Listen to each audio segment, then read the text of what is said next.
I hit record and I know I'm hitting record, but my co-hosts or guests, they have all told me that something flashes on their screen saying you are now being recorded or something like that, which I think that's good. Yeah. Hi, everybody. Hopefully, tell us how our levels are. We are live. Here, we are live. Go to... Did I forget to make the video public? I don't know. Let's see. Geeks.live, just because I know it still works. It's private. Does it? I made it private. Yep, this video's private. You can change that though. Done. In the YouTube. Fixed. Yep. What about the Twitch? I don't go on Twitch, but I should. I should start that again, actually. You know what? The Rumble. I'm gonna go on the Twitch tonight. Let's activate that. That's been a while. Let's throw that on. What about there we go. Better Pod Twitter account? Let's see. Did it start? Did it go? Did it actually go? Yeah, I'm on Twitch now. There you go. I did that when they made their change to the terms of service, but all y'all have continued going and they haven't said anything. So, no, they reverted to that, I thought. Anyways, we're on Twitch now. So there you go. You on the X? I'm not on the X. Is there a restream hook for X? Actually, I don't know why it's not actually showing on the Twitch. It says I'm offline.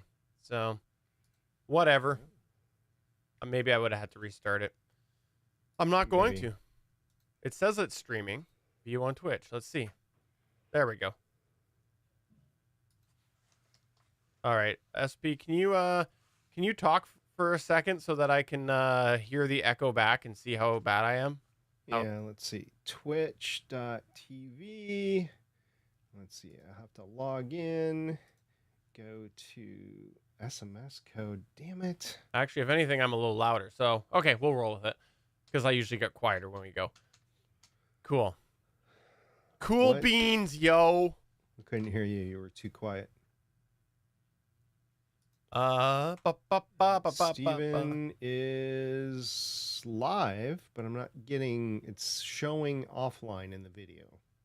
Okay, that's weird, because I did a pop-out thing, and it was live. It's just a black screen. Yeah. You're right. Why is it doing that? That's weird. It is a black screen, but somehow, when I did the pop-out on Twitch, it actually comes... Oh, no, it's not anymore. Weird. There must be something because probably because I enabled it after, but I definitely saw myself on Twitch for a second. I'm going to toggle it off. Toggled off. Toggle it back on. Let's see if that makes a difference. Maybe I need to relink it. Let's see here. Oh, yeah, you are not live. What? That's weird because maybe it's because I haven't used it in a while. Is there something I have to reactivate maybe? Because it says that I'm live. That's so bizarre. It does. Yeah. Oh well, whatever. Well, let's fix it later and not. There we go. Now I clicked on it and now it's working. So weird. But great. Nope, still not working for me. Yeah, but it's weird. So if you click, I clicked on my profile, right? And then there's a thing. Oh, no, that just says recent broadcast. Aha. Weird. Anyways, no idea. Our third co-host is here, and he wants us to start. Why? Sorry, that was just me not knowing how to operate YouTube. I just, left it private. We are live at www.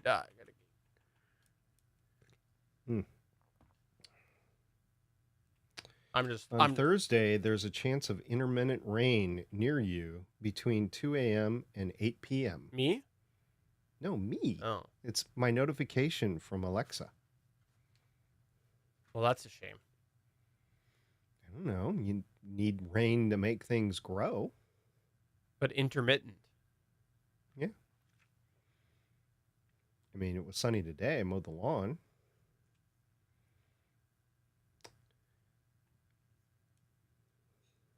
I look like a dork, by the way. I've got one of those SPF 50 shirts, hooded shirts. Oh, yeah. So I got that on. And then in order to carry my phone with me, I've got a hiking vest on. I like it. You should wear gum boots as well with shorts. I don't even know what that is. You should just wear boots. Just wear regular tall boots with shorts on. Okay, I still don't know. Ball boots? I said gum boots. I don't know what gum boots are. Oh, they're just boots. Rain boots. I don't know. Oh. I don't know why they're called. Wellington boots. Boot is also another name for them, apparently. A Wellington boot. A rubber boot. We used to have the Wellington Grill here. It no longer is here. We used to have it. Oh. Where else do I need to post? I posted on our Better Podcasting on X. I posted on Threads. Did you do the Threads? Okay. I did the Threads. Is there anywhere else? I don't know. You can try Mastodon. I haven't been there forever. Okay, there. You did the blue thing? What thing? The blue thing? Sure, I did the blue thing. Oh, the Facebook? I didn't do the book face. No, no. The blue. Oh, I didn't do blue sky. Blue sky. There's no... The sky's been gray. Jack left. It's now gray. I didn't know he left. Oh, he really? left blue sky? Yeah. When did he leave blue sky? There was, I think Randy posted something in the social media chat the other day. Oh, no. We can't start here. When did... It was the other day, Jack and he's gone all leave? Up. And he's gone all up in the Twitter sphere again. He's made a tweet, an X about very favorably, very positively about X and Elon. About X? Yep. I wonder how much he's money getting paid? changed hands.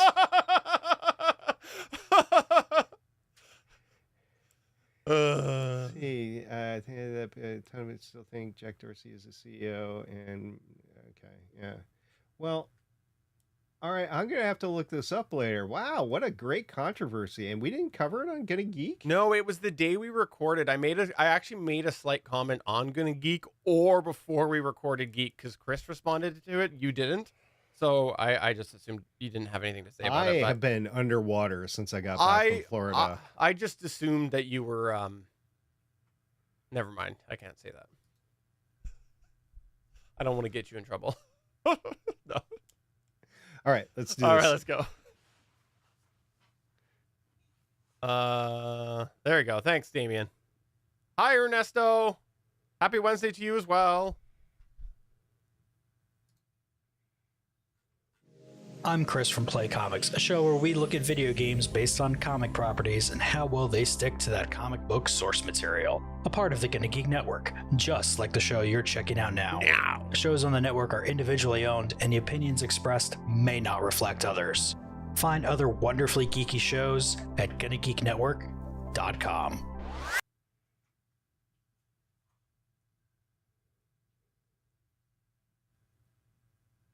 Welcome to episode 296 of Better Podcasting.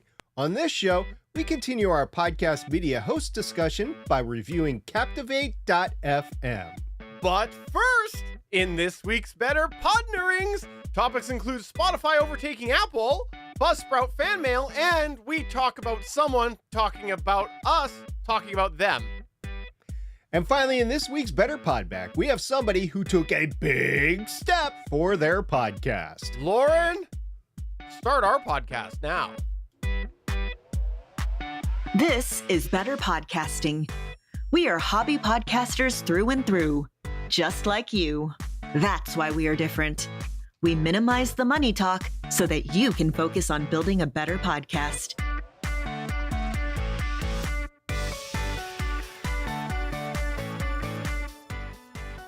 This is episode 296 of Better Podcasting. I am Steven, and I am pleased to say SP is here this week.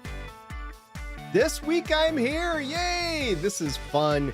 We get to talk about a whole bunch of stuff with podcasting. I'm really looking forward to this episode. We got a great review later on, and we're going to start off with some news. But Steven, I just wanted to start off by saying you're looking a little red. You get a little sun? You out in the yard doing some work there? I wish. I've been dealing with a back issue for a while. I haven't even properly mowed my lawn yet. I can't wait to be out there mowing my lawn, getting to enjoy some of those rays, and maybe even podcasting out in the sun. Maybe I should do that this year.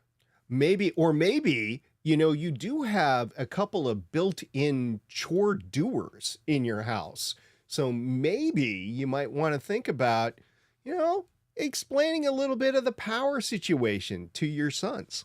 So what you're saying is I need to have them do their chores, which will be editing the podcast, so I can be out in the yard taking in the rays. Is that what you're saying? You can do either way. You can have them mow the lawn. You can have them edit your podcast. I guess editing the podcast would be kind of cool. That way you get some exercise in, maybe fix your back. Plus, it would probably be a better job of editing than me. Yeah, they'd care a little bit more. Ooh, Dad's going to get mad unless we do this right. I actually have an interesting story that came up the other day with podcast gear and my son. Actually, what happened the other day was I was letting him use the gaming machine here that I had mentioned, a little while ago, that he's been enjoying taking some of the awesomeness in that is PC gaming. And so he was using that. And so what I did was I actually hooked up the microphone, hooked up the mixer to there so that he could play Fortnite and chat to his friends through the podcast gear. But I did that, set him up, really quickly set him up, and then I had to run out and do an errand. And then I get a call about 10 minutes later as I'm driving. Nobody can hear me. And then I realized, oh no, I didn't turn the DBX286S on. It might be muted on the Rodecaster Pro. So I'm sitting there trying to walk him through how to do both of these things. And he did it. He got there. Nice. And so then he was able to talk to his friends. But I was just like, oh, I forgot the most obvious steps. So, I guess, what would you call that? He's not a baby, but baby's first mixer mess up? I don't know. How he saved his live stream? Yeah, that works too. Why not? Game thing or whatever. Oh, by the way, talking about mixers, I sold my mixer. You know that Mackie 16-channel mixer that I had? Yeah. Sold it. And somebody actually bought it. Well, that's awesome. Did you make sure to sign it before you gave it away so that it had increased value?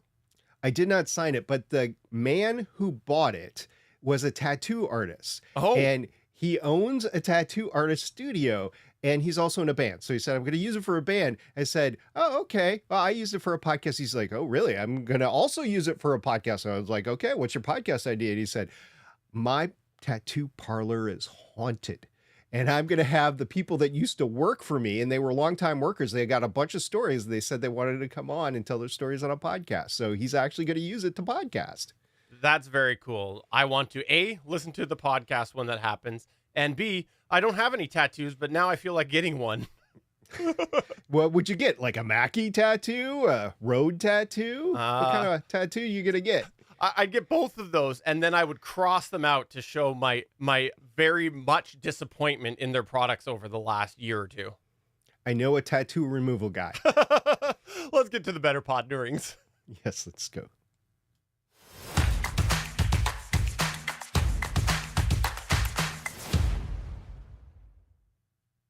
All right, we're going to start off with an interesting one that you found, and it's beginning to become increasingly hard for the industry peeps to deny the powerhouse that is Spotify, because you had some information out of the Buzzsprout world, right?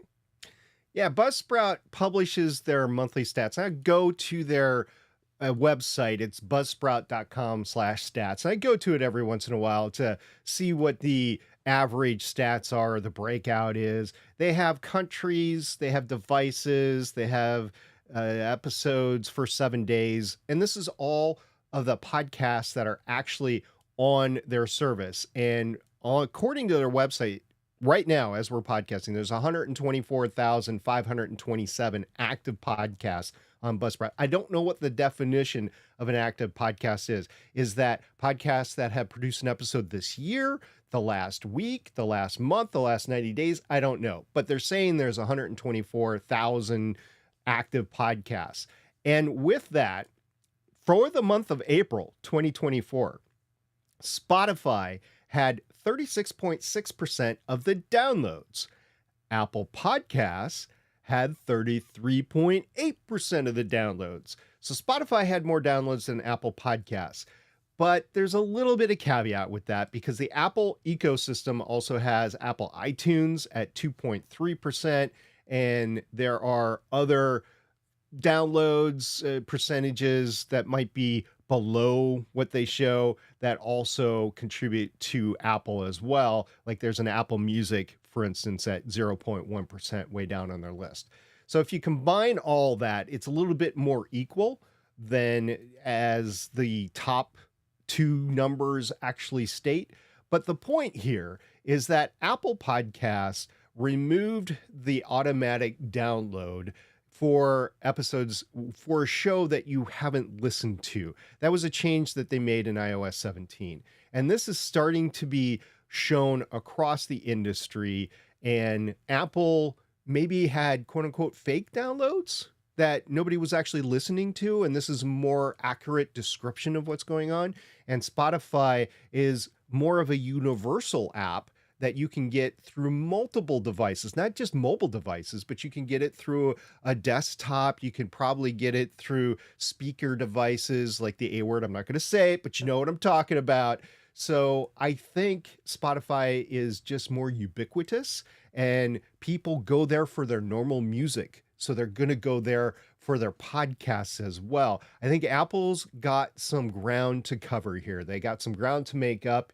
And right now, this is just Buzzsprout, by the way. So I don't know what the statistics are industry-wide. Like, what is all the other podcast media host providers? What are they seeing? But Buzzsprout, their podcasts are showing Spotify have more downloads than Apple Podcasts. Yeah, this is really interesting from the perspective of what caused the change. Because if it is what you're thinking, or you hypothesize right there about it being due to change on Apple's end, it could be something that's really a big shift in what people are seeing for where their podcast listenership's coming from.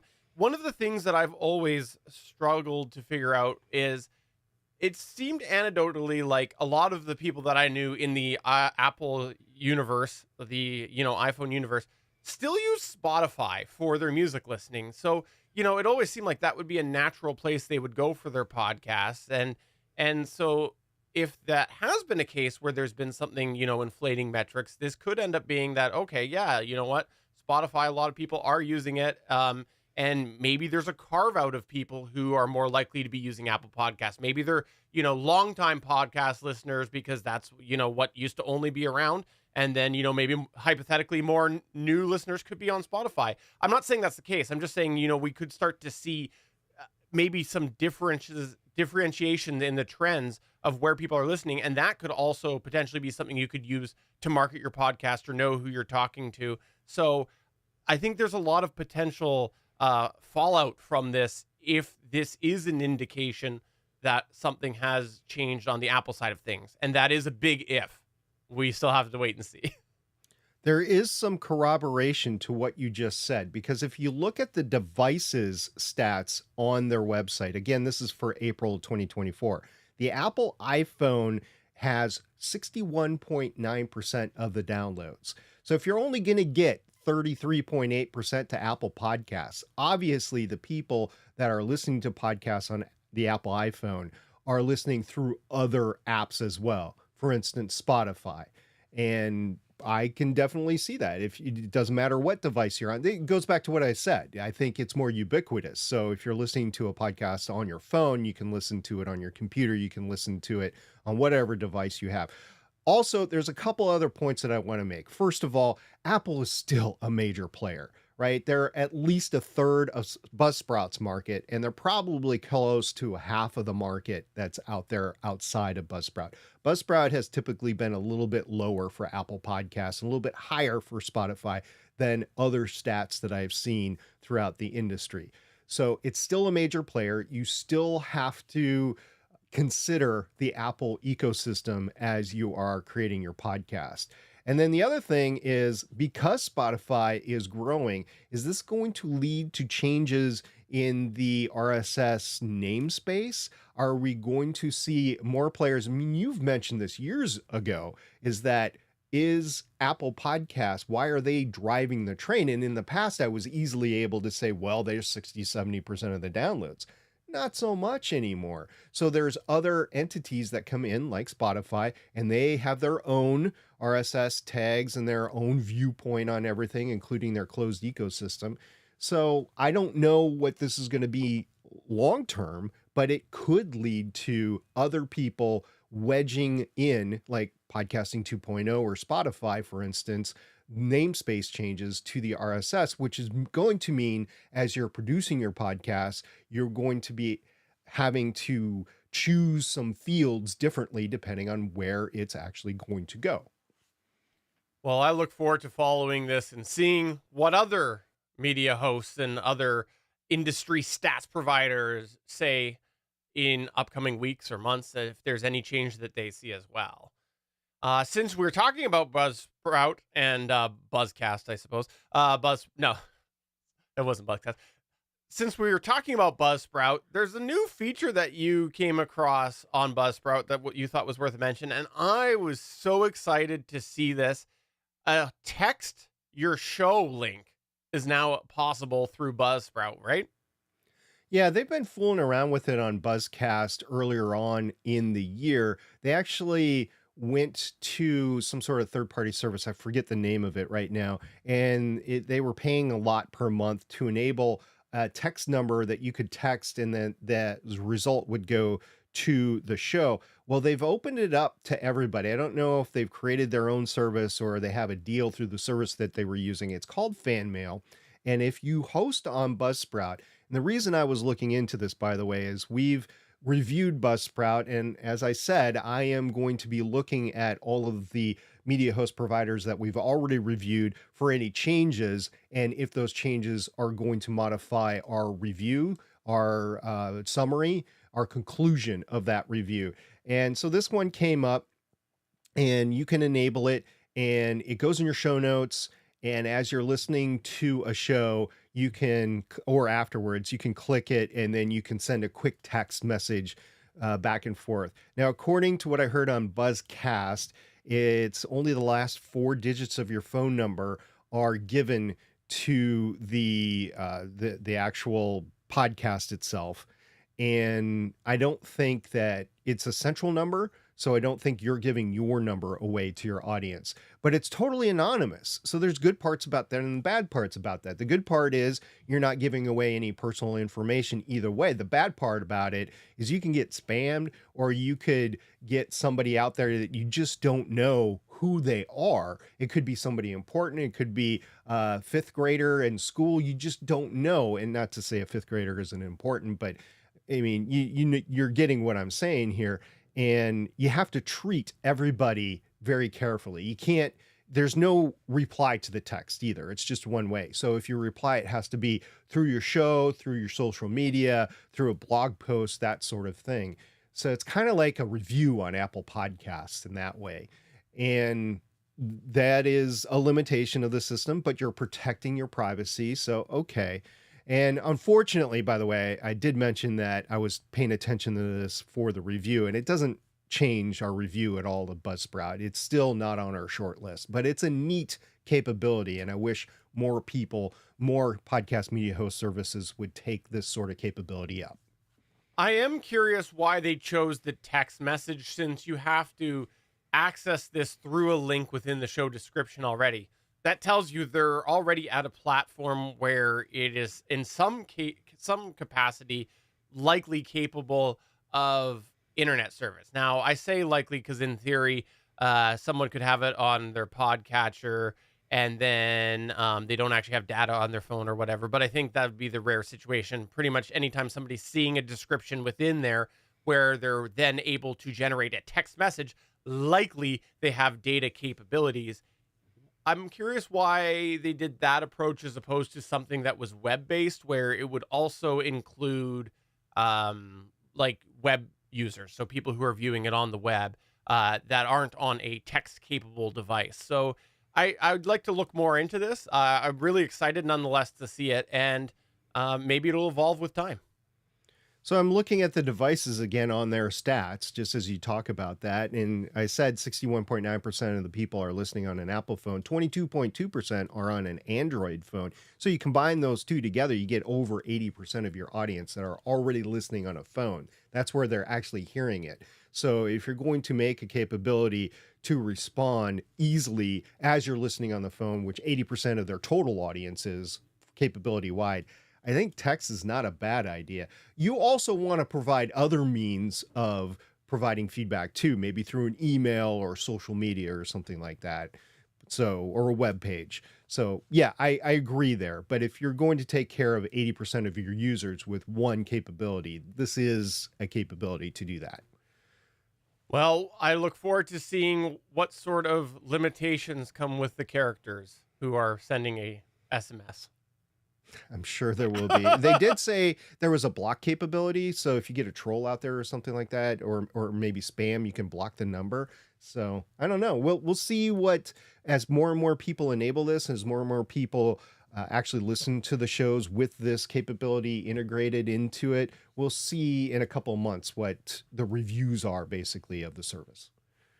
For our last Better Podnering of this week, we had a shout out, well, I guess an acknowledgement from James over at Pod News. You found this, right, SP? Well, in true fashion, James Cridlin at Pod News actually emailed us when he actually put Monday's Pod News email message or newsletter out there. So first of all, thank you very much, James, for including a link to our last podcast, who had information, news stories, basically on the IAB, and it was taken largely from Pod News coverage. So he was linking us by covering his show. So anyway, thank you very much. That's very kind of you, James. Now, the link though took you to our Better Podcasting page on Pod News. So Pod News has a directory basically of a lot of the podcasts. So it takes you to there. And if you click on our show there, it's actually the trailer. It's not the actual episode there.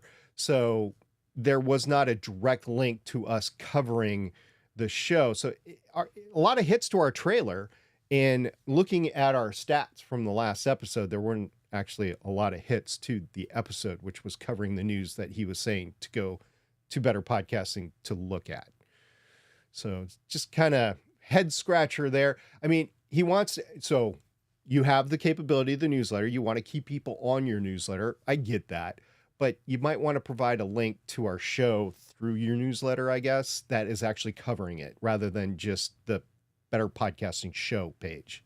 What I thought this was a good thought process for us to go through is looking at that trailer, because we did that trailer back when we launched the show and we haven't touched it since. And so I think it's even if the traffic went to the trailer and didn't come to the actual current episode, it's worth us thinking about the trailer. And I think that was a good thing for us to do, because it is an area that we can, I think, both admit that we've neglected is that trailer. Even though we've been talking over the last few episodes about how important it is to be able to backdate your episodes for something like, putting in a beginning of the season trailer, or, adding a trailer after you launched when you didn't have one or whatnot. And so, I think we neglected that, SP. And so we should probably, just call it quits now and fold up shop, go and leave the podcast space. It's fine. I'll go to the beach. I was talking about it last episode. I just go to Cocoa Beach and watch rocket launch. That's what my plan is. No, but I look forward to us looking at that. And if it is something that you don't have a trailer, it's probably worth thinking about and finding out if you are listed somewhere, how they're listing you, because I will also confess I had no idea this section was on Pod News. I will admit that. It is now. We weren't highlighted. It wasn't at the top of Pod News. It was down, I don't know, third or fourth section down or something like that.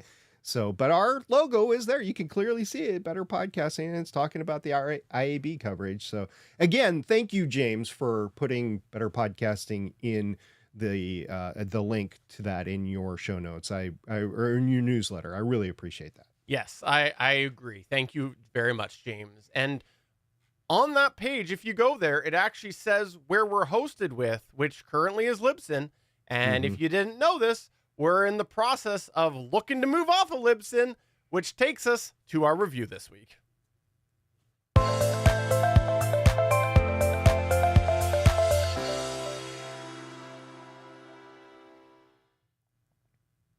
This episode, we're going to fascinate, charm, and beguile you by reviewing the podcast media host service Captivate.fm.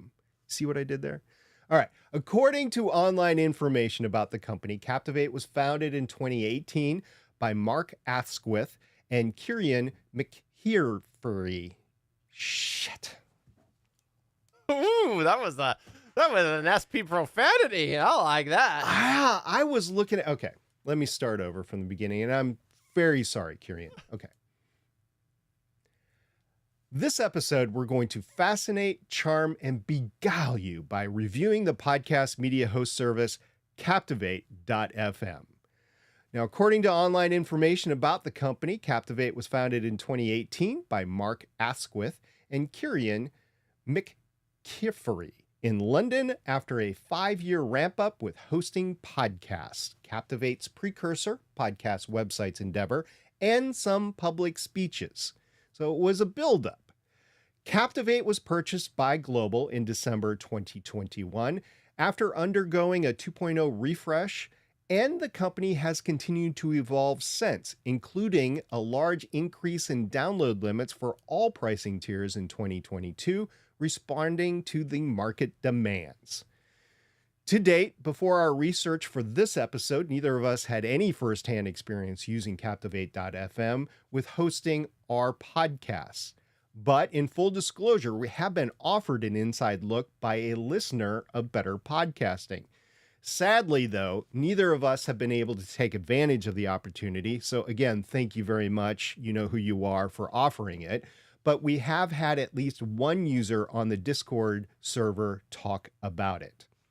For this episode, I used one of the 2 audio podcasts that podfaded after 2017 that the owner had allowed to podfade. Again, I'm going to use Steven's favorite term here. I'm going to foot stomp this. This is with the owner's expressed permission, which I can provide to anybody that wants that. I imported the show from Substack. Just want to say, ew. We'll get to that later. To Captivate, and continued the show by uploading a new episode. And I ended up fixing a lot of the feed in the process. Steven, what did you do? Well, do I even need to state it at this point?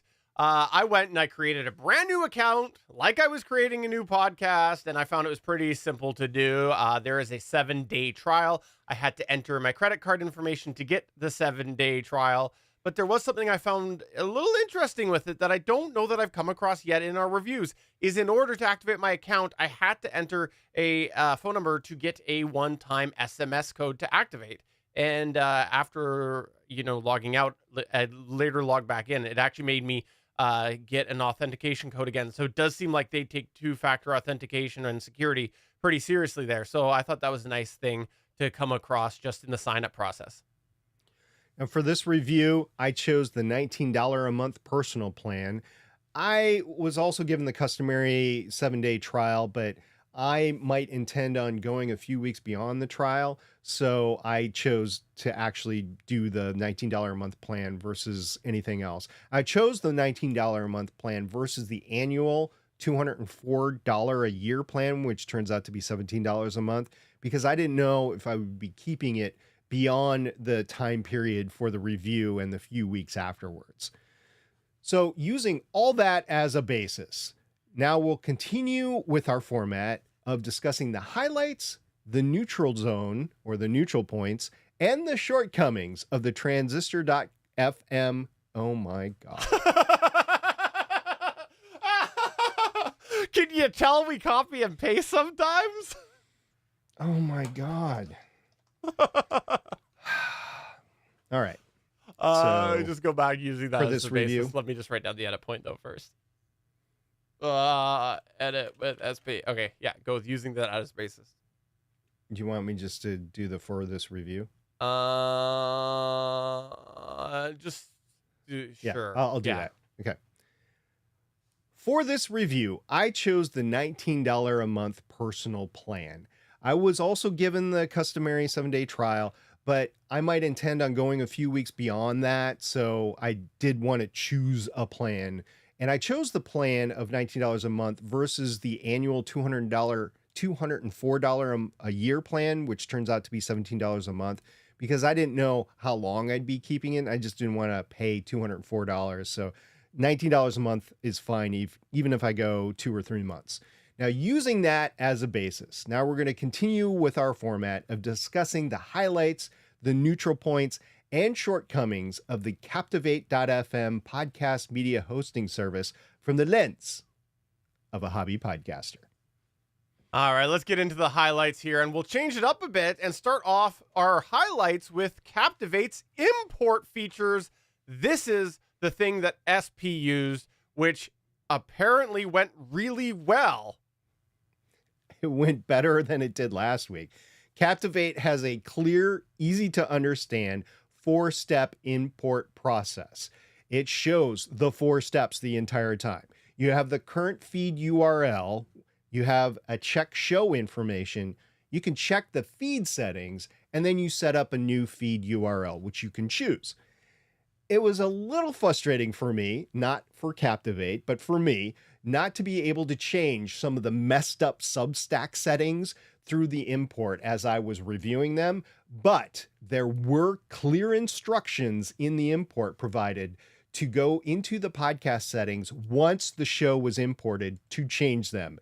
And oh, I did change them. Substack was sneaky and put a lot of crap in the feed and in the episodes that I had to go in and change before I was comfortable going forward with anything. Don't you hate when there's a bunch of crap in the feed?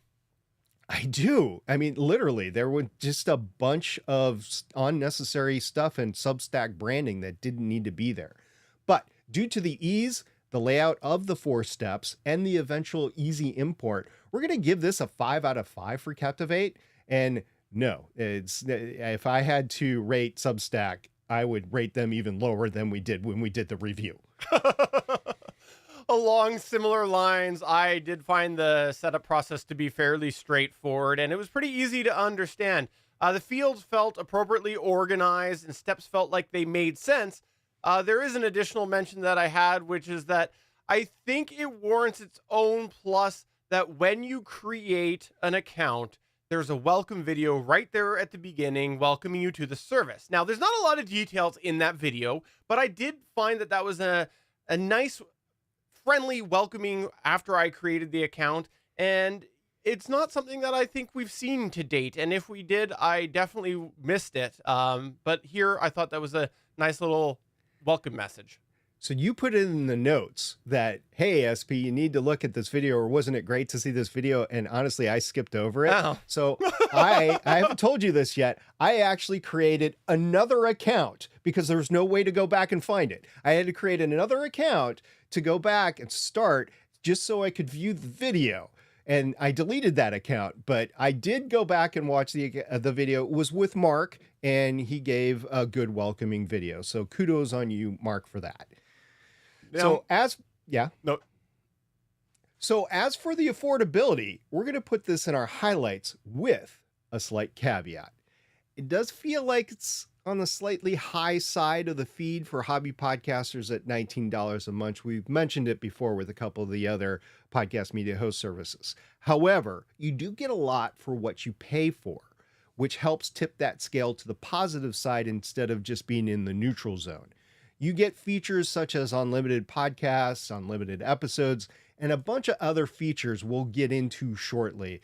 So with that said, Captivate is yet another thorn in Steven's side. And why is that? Well, they're just like so many of those other media host thorns that are already in my side that we've discussed, where the jump between the standard base price point and going up to the next one is massive.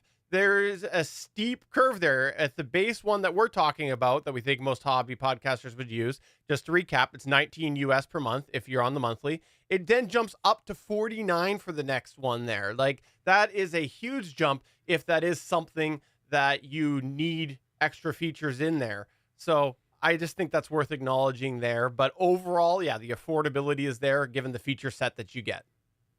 If there's anything that we would recommend to Captivate for improvement in this area, it might be a tiered download increase at a level in between the personal and professional.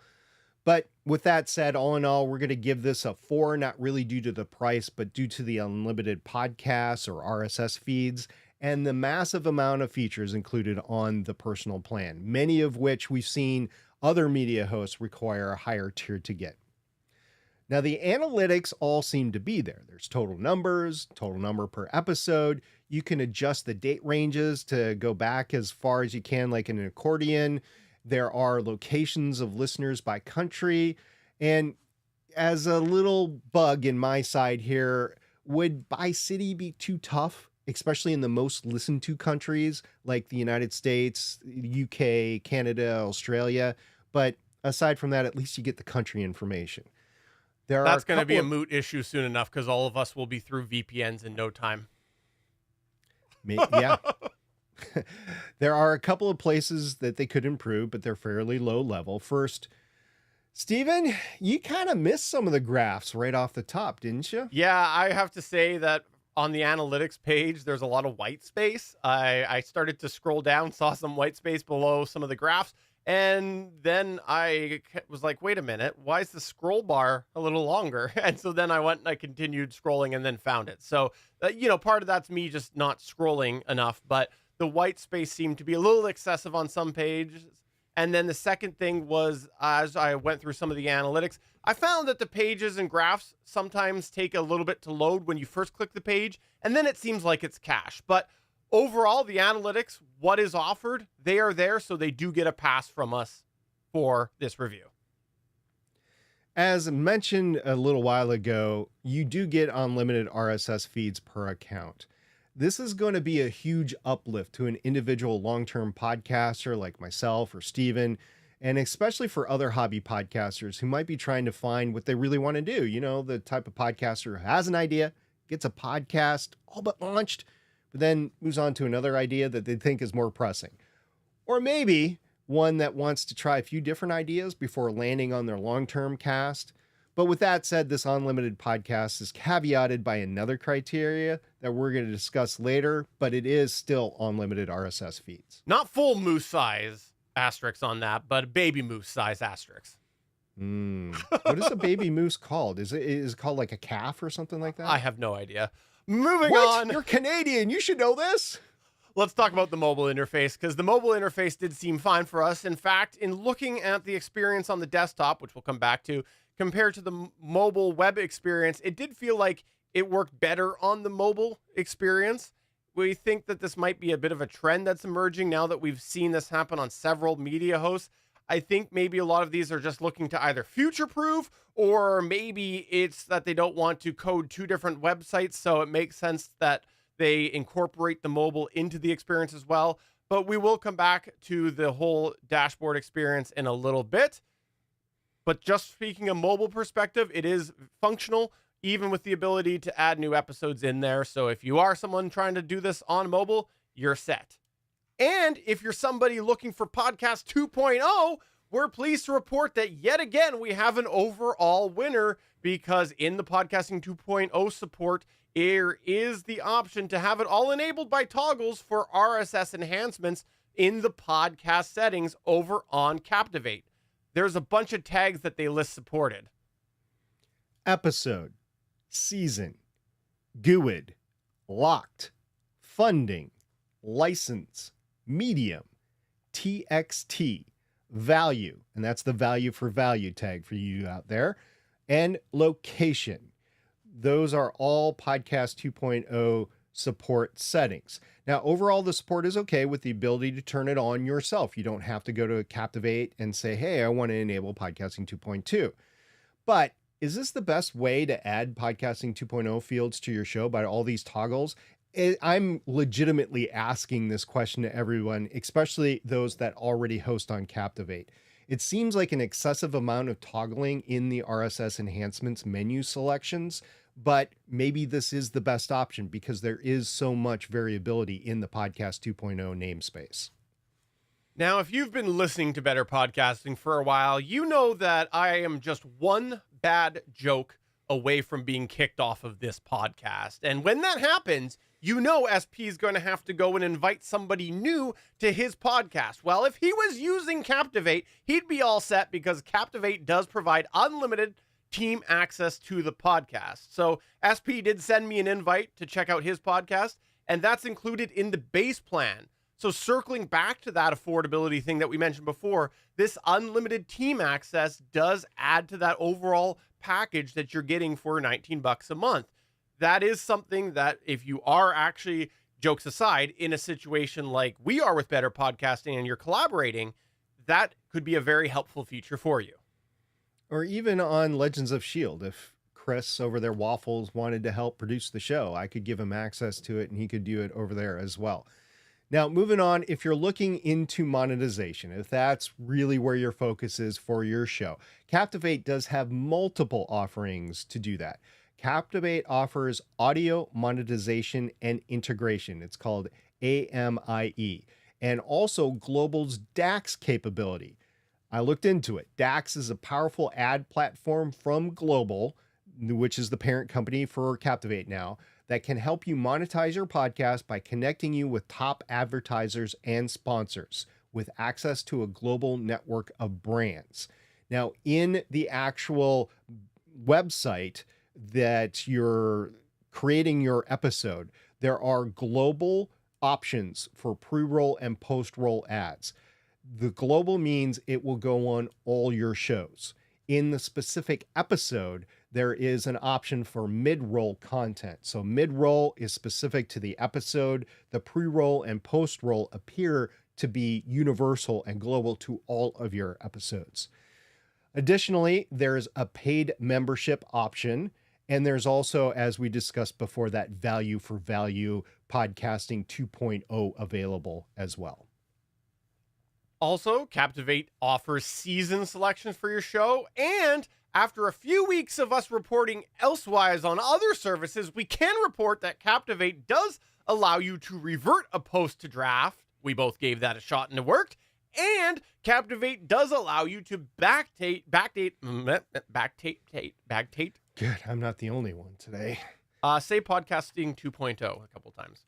Podcasting 2.0. Podcasting 2.0. Podcasting 2.0. 2.0. 2.0. 2.0. For those of you who are watching this live afterwards in our chat over on our Discord, Damien pointed out that apparently SP said podcasting 2.2. So I will hopefully use one of those to dub in. Maybe someday we will get it 2.2 and I'll be right. Thanks, Damien. I appreciate it. Yeah.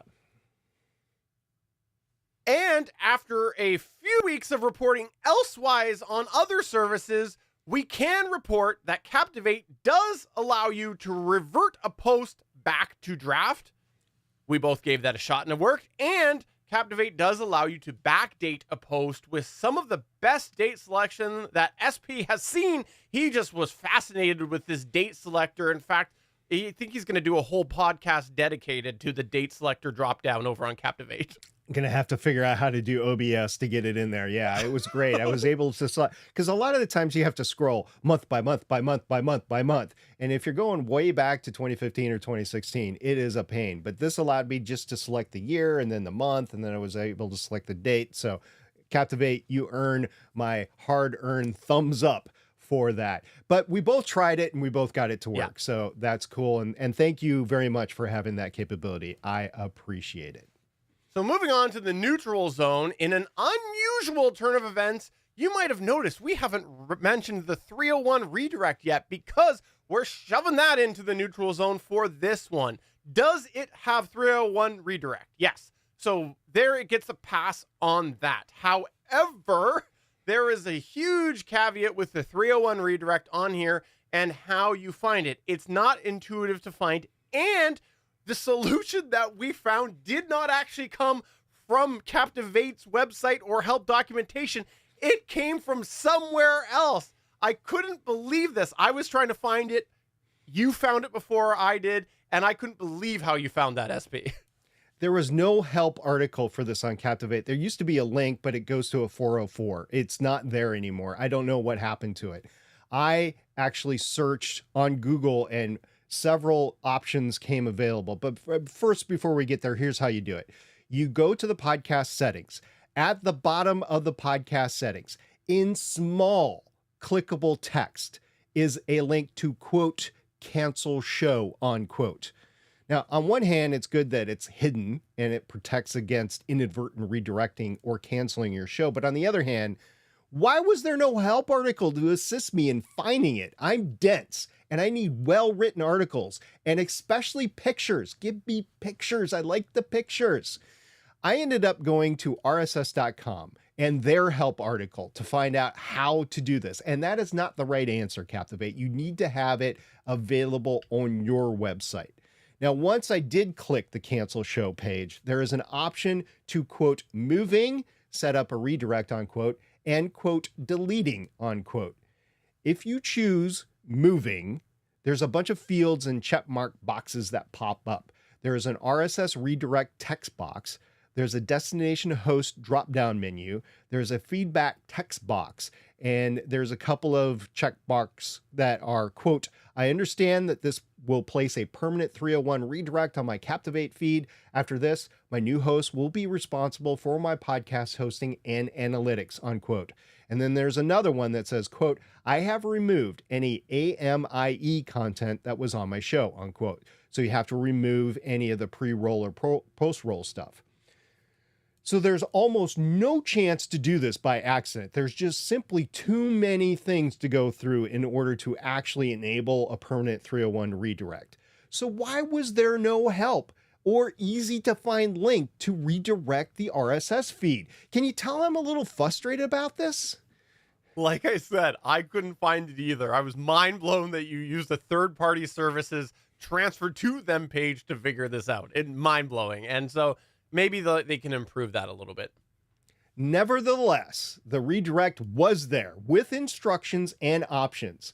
So our evaluation criteria is yes or no. Does it have a redirect? Yes. So it earns a yes with caveats. That's why it's in the neutral zone and not up in the highlights. And now, I guess that's not a moose size asterisk on there. It's a like a Sasquatch size asterisk. It's a full moon asterisk. That's what it is. Now, another criteria grading will slide into the neutral zone are the data limitations. We're not fans of download limits on Better Podcasting, and that is how Captivate.fm has chosen to regulate its usage. Once again, we're not against regulation of usage. We're just against the download limits as a way to regulate the usage. And although Captivate did increase their download limits in 2022, the personal plan is set to 30,000 downloads per month. While this is better than the 20,000 downloads per month that we have seen with Transistor, or the roughly 10,000 downloads per month that we calculated with RSS.com for our show, 30,000 downloads per month is still limiting. Now, I'm going to review the context that we gave during the Transistor review, just so you have an idea of how this would affect your average hobby podcaster. I'm going to put it into context. If you have two shows at roughly 2,000, just a little bit more than 2,000 downloads per episode, and you give one episode per week, it would be in a 5-week month, just over 20,000 downloads. So you're going to breach that Transistor download limit, but you might be within the Captivate download limit. Now, average podcasters are at 150 downloads, anywhere from 30 to 150. It depends on what service you're using and that sort of stuff, but we'll call it on the high side, 150 downloads per episode. And if you had 5 different podcasts, if you were a podcasting feed and you had 5 podcast episodes a week with 5 shows, yeah, that's 5 shows posted every day, 5 different shows every day of a work week. That's going to be 25 episodes per week. And in a fictitious 5 week full, and a fictitious 5 full work week month, and you have a total of 18,750 downloads per month. That's with the 5 different shows. posting every day in a work week for 5 weeks. So whether or not this 20,000 for Transistor or 30,000 downloads per month with Captivate will work for you, we'll leave it up to you, but we find it over limiting. Now, in addition to the context that we gave during our Transistor review, I'm also going to add in getting featured in a major publication, which, may or may not eventually happen to you. Say your show was placed in a widely circulated newsletter, and you wake up one day to 10,000 downloads to your trailer, or the episode that's being highlighted, or the season that's being highlighted if you're an audio drama. Say that happens. Are you going to bust your 30,000 download limit for the month? Again, we're going to leave it up to you to make that decision. But again, this is why we advocate against using the downloads for the limits. Now, moving on to the next neutral point that we have here is the Captivate website.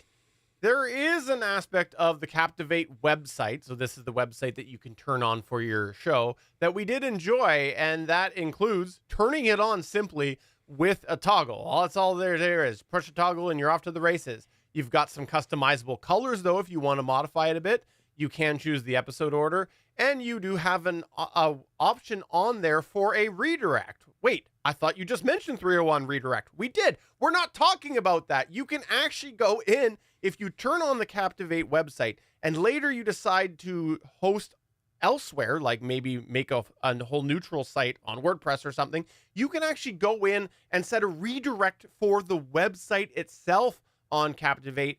And that's, I think, a pretty good foolproof feature for the future if you might be just wanting to set something up to begin with that's simple and maybe later expand to something more extensive. But I like to think of this in terms of a forward, like a URL forward, where you can forward the URL to somewhere else. And let's say you become part of a network and you just want to forward your URL to the network instead of the Captivate feed. That could be a way to do that as well. Yeah, that's a great point. But there were some aspects about the website that we disliked, which includes us. Do you want to go back and actually finish off the Captivate branding? I left that for you. No, that's fine.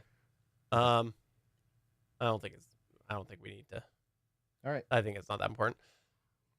But there were some aspects about it that we didn't like, which include that there's no social media badges that we saw on the built-in website, so no social media integration.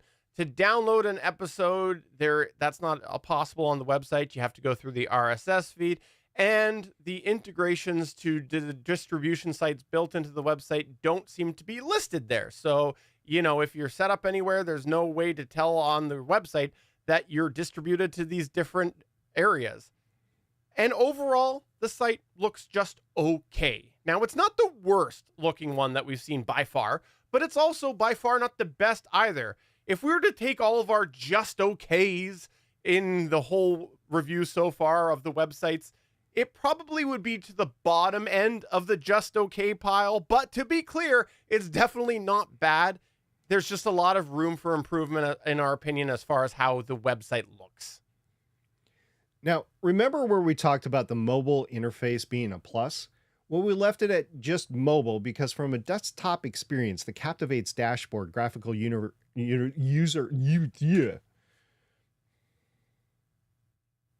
Just go again. Yeah, got it. Now, remember where we talked about the mobile interface being a plus? Well, we left it at just mobile because from a desktop experience, the Captivate dashboard's graphical user interface, it's a mixed bag. First, the biggest highlight that it gets, it's very complete. So kudos to Captivate for that. On every page, there are a lot of features available. And even zooming out to the bigger picture, there are a lot of features related to the podcast available in the menu. But to be honest, on a PC web browser, it's overwhelming. For example, these features that we mentioned, well, there's 12 different menu headers on the sidebar, with the highest section having 6 links and the fewest having just 1. Just from a strictly layout perspective, it's hard to follow due to the volume of choices. But with that said, as you start to click through some of the areas, we started to get an idea of what the different sections were for and which ones we'd probably ignore as hobby podcasters. But the bottom line is we would assess it's best for an experienced podcaster, and newer podcasters, they're just going to have a steeper learning curve to figure everything out. So for this mixed bag reason, it finds itself in the neutral zone. Captivate does a good job of presenting some of the main RSS distribution sites on a tab, but even if you are importing a show that you have already been integrated with some of the destinations, you still have to go through that process. I chose 3 options. I worked right away for Amazon Music. I just had to say I had completed it with the Apple Podcast submission, and the Spotify submission was still listed as pending hours later. I got to go back and see if that actually went through or not. But from a services perspective, they do list the following as destinations: Apple, Spotify, Amazon Music, Podcast Index, Player FM, Deezer, Ghana, JioSaavn. Then below those, there's a section that talks about the aggregator sites such as Overcast, Castro, Podcast Addict, etc. This is going to be very helpful for a new podcaster, if a new podcaster figured out how to navigate there, of course. So for the distribution, there's some good news here, but also a few head-scratching moments. So this evaluation ended up putting this in the neutral zone for RSS submissions to destinations. And lastly, in our neutrals, the file integrity is okay, as long as you upload an MP3. So let's get the good news out front. If you do upload an MP3, Captivate's not going to touch it, it's going to leave it as it is. And furthermore, they dedicate an entire section explaining why, quote, why Captivate doesn't modify your audio file when you upload, end quote. Well, that's applicable if you upload an MP3, because also on that page, they say, quote, where we will modify your file is if it's an M4A or MP4 format. We automatically convert that to MP3 for you, unquote. So Captivate will publish the MP3 as you upload it. However, if you upload an M4A or MP4, it's going to be re-encoded. We also had a slight difference in experience when it comes to the file types. I noted that the file name was changed, adding the term converted at the end. Stephen's file stays as it was, but none of our MP3s were changed in any other capacity. So I'm not quite sure why mine earned the term converted at the end of the file name. Now, in a change from last week, the shortcomings sections for Captivate is quite a bit shorter. The first criteria of note in the shortcomings is that Captivate does not offer an all-in-one solution. There is, however, a Descript integration. Jesus. One of those days. In a change from last week's shortcomings section, this one is quite a bit shorter. The first criteria of note in our shortcomings section is that Captivate does not offer an all-in-one solution. However, there is a Descript integration as you publish a new episode, but there's not built-in recording or editing. It seems like that's a long-lost feature now at this point. We've also noted that before... We've also... just take it. We've already noted it before, but there is a separate criteria for social media account integration. There is no social media integration on Captivate that we found, not even on the websites. There is an ability to post to the Facebook, X, and LinkedIn via the website, but it simply opens up your account and populates a post with a link back to the episode. Any social media offerings feel very disconnected from the service and more of an afterthought. Now, as far as video goes, Captivate does not support video other than the ability to upload an MP4 and have it re-encoded as an MP3. And along similar lines to the file types discussion, there was no information that we could find to do with ID3 tag management. It does seem clear to us that there's not any ID3 tag management, though, because there was no checking of ID3 tags when I uploaded an empty MP3, and nothing came out on the other side either. There's no documentation that we could find to do with ID3 tags, so it seems like it's just a missing feature. Lastly, while this isn't a huge shortcoming, it's probably of note. while we can't give any measurable statistics without having to dig in deep into our past notes, it did feel like there were a few things through this week where we couldn't find specific details, such as the file type information, which we couldn't find any information of, and the 301 redirect, or trying to locate some of the details took just a little bit of hunting. And just a little theory we have, there's a lot of functionality available on Captivate, so this might be a case of things just getting lost in the cracks as capabilities are added to the Captivate functionality. In summary, Captivate has a lot of offerings for the price point that it is. The shortcomings that it does have that we've identified are not outright showstoppers for us. Captivate feels like it's trying to offer something for everyone, and they feel like they're keeping their ear to the ground of what features people might be looking for, as supported by the fact that there's Podcasting 2.0 support already. However, this lack of focus does leave a potentially very confused experience for some newer podcasters or some podcasters maybe that don't know the history of podcasting. But Captivate does deserve credit, though, for wanting to try to fill the needs of many different types of podcasters. But they may be at the point where they should consider some form of different way to toggle some of these features off, or make a more streamlined experience for newer podcasters who could focus on the core features without getting overwhelmed and then explore some of those more advanced features, because there is a lot on every page. Now, is Captivate.fm on our short list? Let's go back to the reason why we're doing this season of Better Podcasting. We are going to move Better Podcasting off of Libsyn in 2024. And we've expressed before that data limitations are a potential showstopper for us. But Captivate has a ton to offer, and they do handle file integrity as we like to see it. So we're going to leave them on our short list. Admittedly, it's going to be towards the bottom, because here's the thing. Captivate could work for Better Podcasting, but we both have multiple shows. So when it comes to deciding, we'll be looking at our entire podcast portfolio, not just at Better Podcasting. But because of all the features that Captivate offers, including the sharing aspect on the it's going to stay on the bottom tier. It's going to stay there for now. I didn't know if you wanted to go over the short list. Yeah, go ahead. Go ahead. You go ahead. Yeah. So to summarize, our current short list is Podbean, Pinecast, Spotify for Podcasters, Red Circle, and Captivate. We've discounted several others so far, but those are the 5 podcast media hosting service that we have right now on our short list. And we do have several more that we're going to be reviewing in the coming weeks. This is where we here at Better Podcasting turn the show over to you as we run through some of your feedback. We call this segment Better Podback.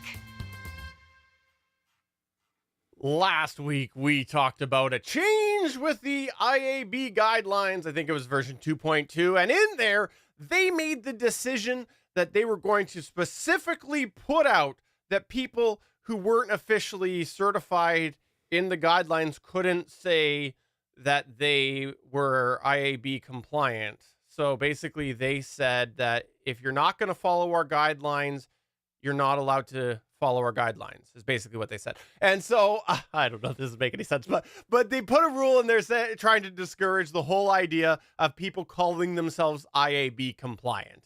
And Damien the DM came to our Discord and said, quote, "Our stats follow the guidelines outlined by the IAB," end quote. And I 100% know what he's meaning. He's saying that people are just going to use another phrase. And I agree with him. I think this is something that people are just going to get creative with it, because the bottom line, and what I was alluding to with that jumble of words, is that people are not certifying with the IAB who are using the term IAB compliant.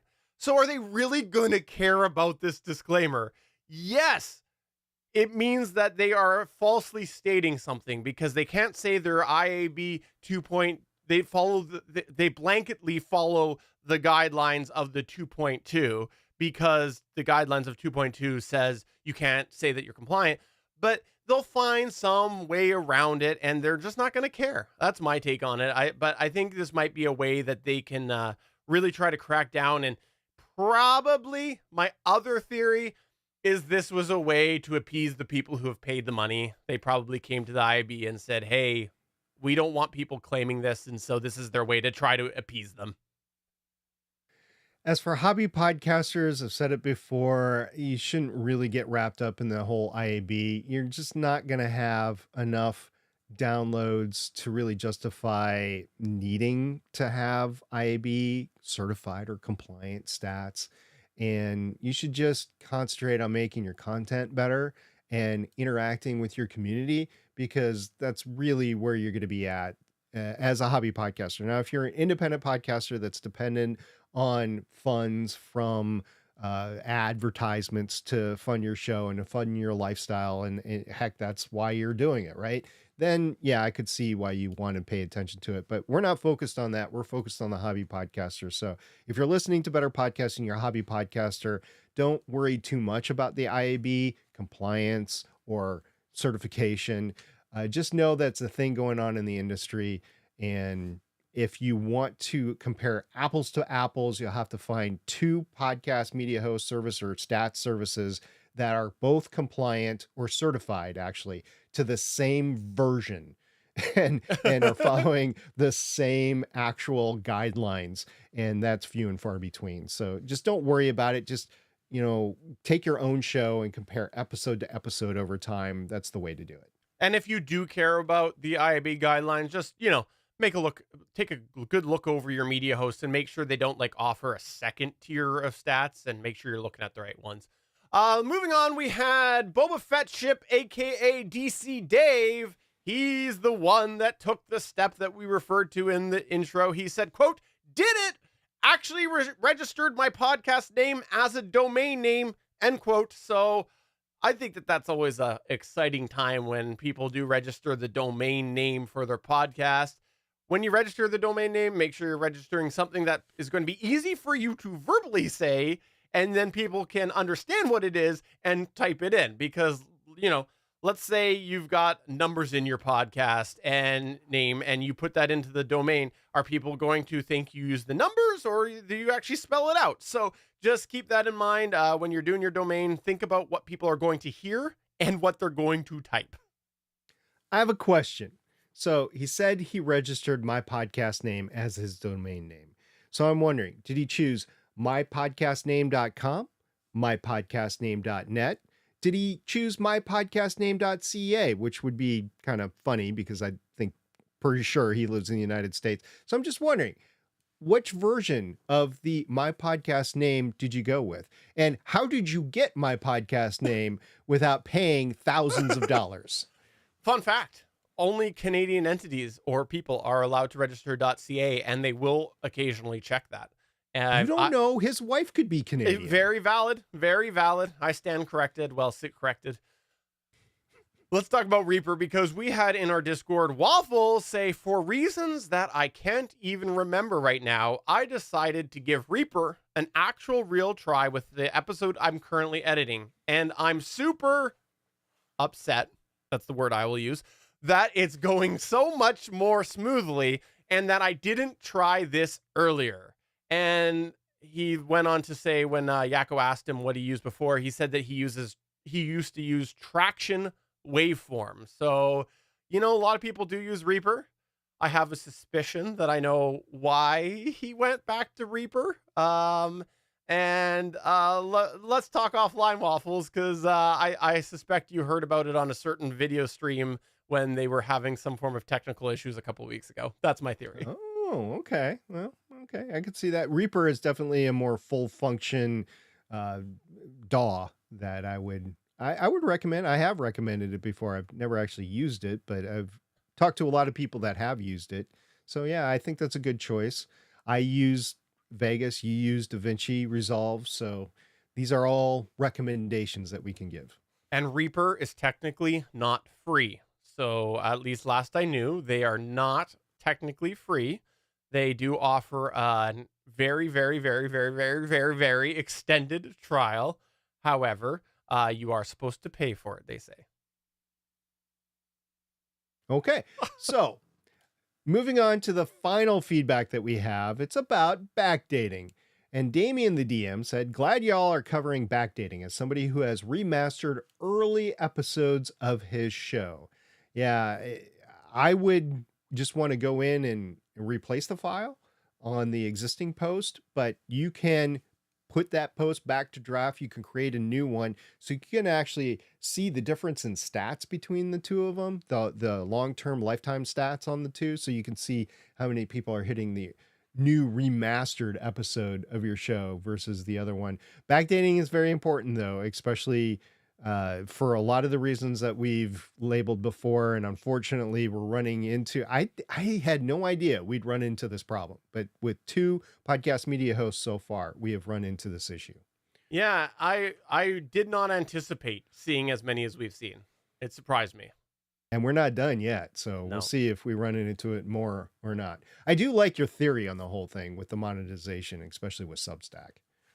Oh, so you want to go back to Substack? That's the takeaway we've got? Okay. Nope. So that's going to take us towards the end of our show. Before we wrap up, we'll remind you we're part of the Gonna Geek Network. There's a lot of awesome geeky podcasts over on the Gonna Geek Network. But you should also come to the Discord over at betterpodcasting.com/Discord because we have a lot of fun conversation that happens in there about podcasting and other related things. There's also some social media discussion that's been happening over there lately and people talking about some of the ways that they are focusing on different social media. So please come to the Discord server there. And if you are going to check all of that out, make sure you check out the Legends of S.H.I.E.L.D. podcast because you know you haven't got enough SP this week just from this show. You want to get more SP, so check out Legends of S.H.I.E.L.D. We're currently covering the X-Men 97 animated series that is on Disney. I have to say I was completely blown away and surprised by how great that series is turning out to be. So if you haven't checked it out, go ahead and check it out. You might want to sit down and watch the 5 seasons of the original X-Men, the animated series, before you get into there, but it is really good storytelling. I've been shocked by it, and so I'm glad we're covering it over on Legends of S.H.I.E.L.D. So for episode number 296 of Better Podcasting, I'm Steven saying, hey, can we revert this podcast to a backdate?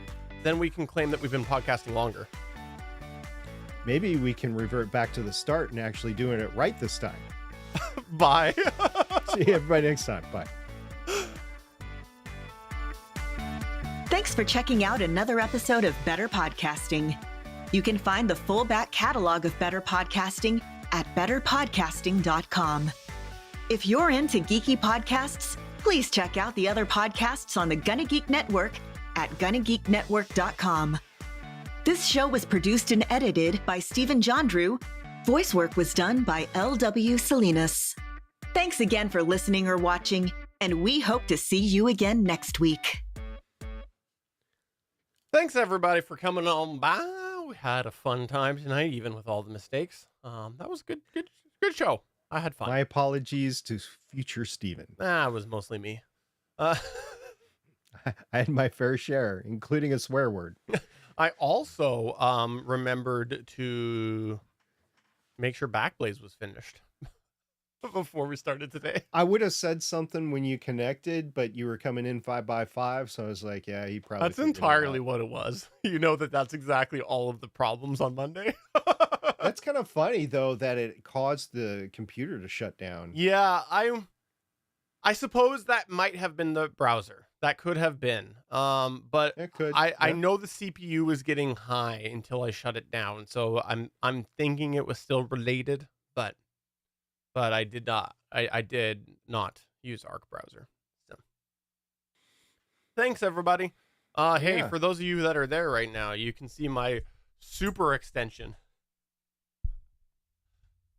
I've gone off of the wave. I decided to go back to the old scissor arm, which might eventually get replaced, but I went back to that, and in order to keep it off of frame with the angle that it's coming down on, I had to put 2 extensions on here. So there you go. So question, I know that Dynamite is red there. Yes. Have you thought about using electrical tape? Why would I use electrical tape? to make it black instead of red. I like the red. I'm wearing red right now. It's one of I know. my favorite colors. I love red. Okay, I was just wondering. But I 'Cause probably, if it you're stays here, we'll usually- flip it to the bottom. So Okay, yeah, that would work too. I don't whatever. You usually just kind of nutso about that sort of thing. it is though. You see, it's like it's really heavy. It's sticking way out. I'm gonna yeah. if I keep it like this, I'm gonna probably 3D print something just to hold that like that. Just a little Yeah, clip. probably be a good idea. Yeah. Well, thanks everybody, and Johnny, if you are watching this after the fact, thanks for making time to watch it. Appreciate that. Really Yep. appreciate that, Johnny. And hope you can join us again next week. Why the change in arms? I'm happy to talk about that. And kids are off playing video games. So I found that it basically mostly stems from the fact that I went back to the DBX 286. And the way it's positioned to my left now, and I had to kind of move slightly my Rodecaster. It was in my way, really was the bottom line. It was in my way. And so that's the primary reason.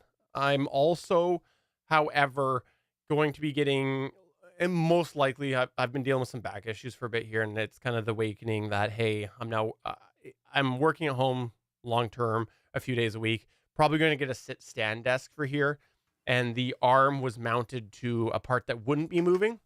This area you see here, this will either be removed or it's currently attached to the part that's in front of me. It'll either be freestanding or will just be removed because it's removable, and that's where the the arm would have to be, that's where the Wave Arm LP was before. So combine all of those things, plus I still have never been happy with the fact that I was attached to the desk I was using when I have an alternative, which is another surface right over there that is isolated from my desk and not subject to desk bangs. I was really, I've always been unhappy with the fact that it was attached to something that I could bang and thus get into the noise. All these things just decided to make me go back and try this again. So we'll see.